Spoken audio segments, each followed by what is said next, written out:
Okay, so today we're talking about Jay Graber, who is the CEO and owner of BlueSky, which is the Twitter alternative that's supposedly becoming so popular. Looking into her, I find her pretty suspicious and find her whole background kind of very strange. And you just kind of wonder if there's not way more to the story going on here.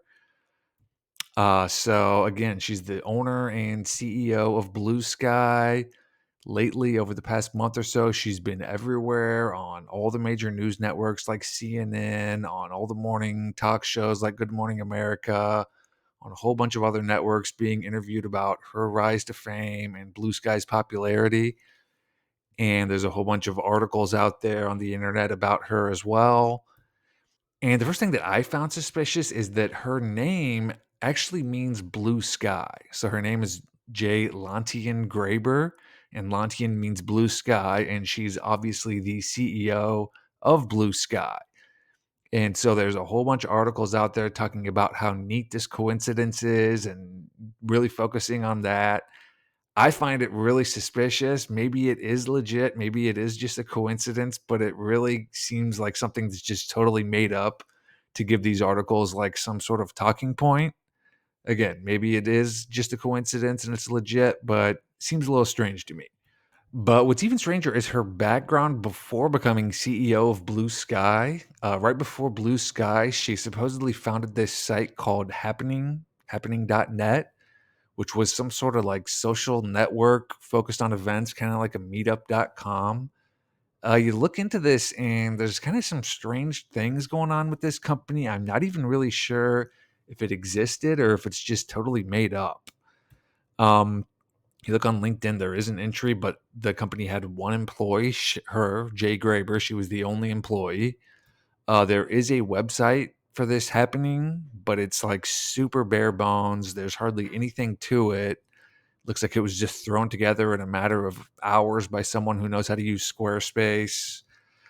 A number of the links are just returned 404 errors. There's a lot of like blatant misspellings, make with two A's, corporate event instead of corporate event. Even the contact info at the bottom of the page is basically fake. That's not a real address, 001 Highway, New York. And that's not even a real phone number. That's only 9 digits. So that's a little suspicious. And then also the fact that this site was copywritten 2024, so recently. And if you look at her experience, she only worked there and founded it from March 2019 to March 2021. So it's been 3 years since she worked there. And for some reason, this site was updated and went live in 2024. It's almost like someone just created this and threw it out there to like legitimize this company and make it seem like it's actually a real thing. And even if you look at the Wayback Machine, you'll see that there's really not a ton of activity on the site leading up to, the recent years. And then all of a sudden in 2023 and 2024, there's all these captures and all this activity on the site. But that's 3 years after her, Jay Graber, who was the only employee at this company, even worked there. So you just kind of wonder, like, why was there all this activity recently? And even her background before Blue Sky is kind of interesting. So in 2015, this is from an article written about her.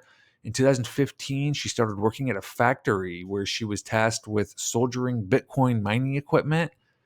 And then in 2016, she started working as a junior developer for a cryptocurrency company.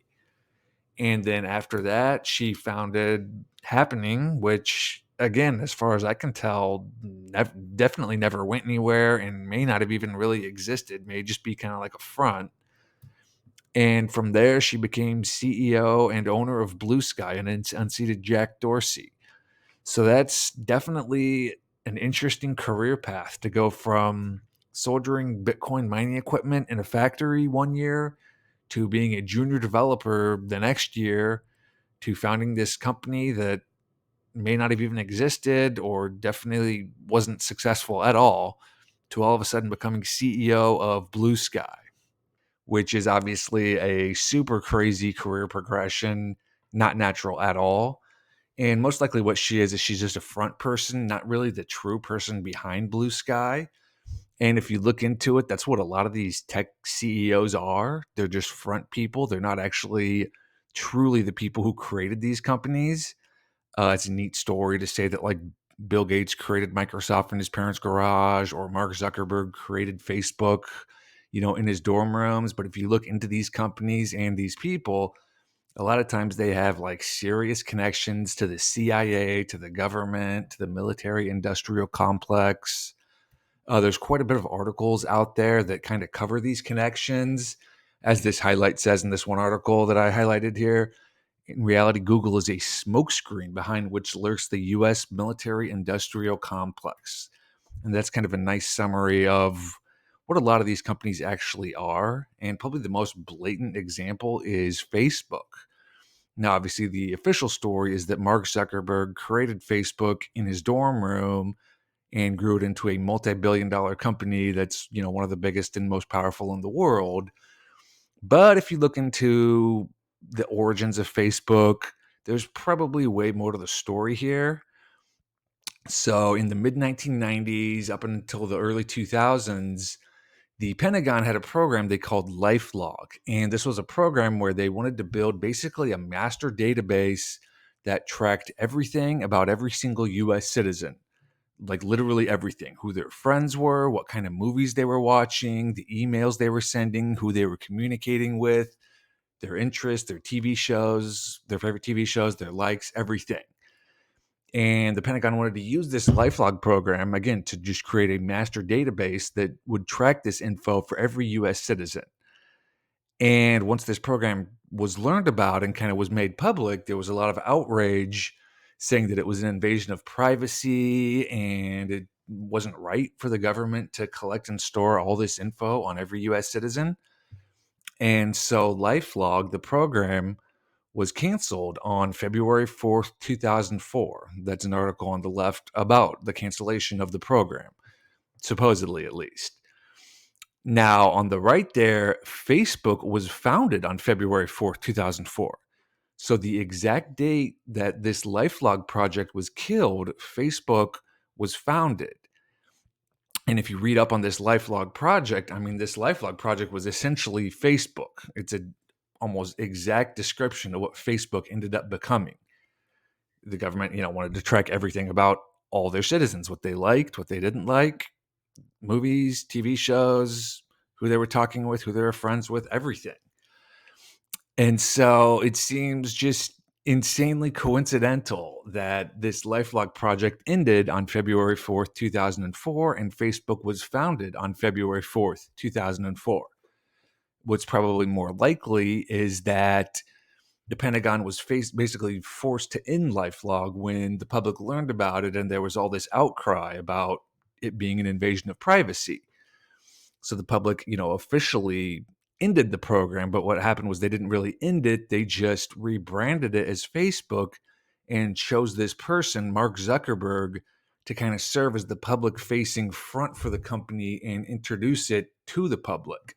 So they basically just rebranded it as Facebook. They kept the whole program that they worked for almost a decade on and then just rebranded it as Facebook. Mark Zuckerberg didn't actually create anything. The technology already existed, and Mark Zuckerberg was handpicked to be sort of the public face of Facebook and the person who would bring it to the public. And if you look into Mark Zuckerberg, there's honestly questions about his background and whether Zuckerberg is even his real name. There's a lot of speculation that he's connected to the Rockefeller family or some other really elite, super powerful family. And that's why he was kind of chosen to be the face of Facebook, because he already was born into these connections and he was sort of known in those circles. And so he was just handpicked to kind of bring this Facebook program, or Lifelog rather, to the public as Facebook. And I mean, if you ask me, I think this Jay Graber, this Lantian Graber person, could be the exact same type of thing. She's just a front person.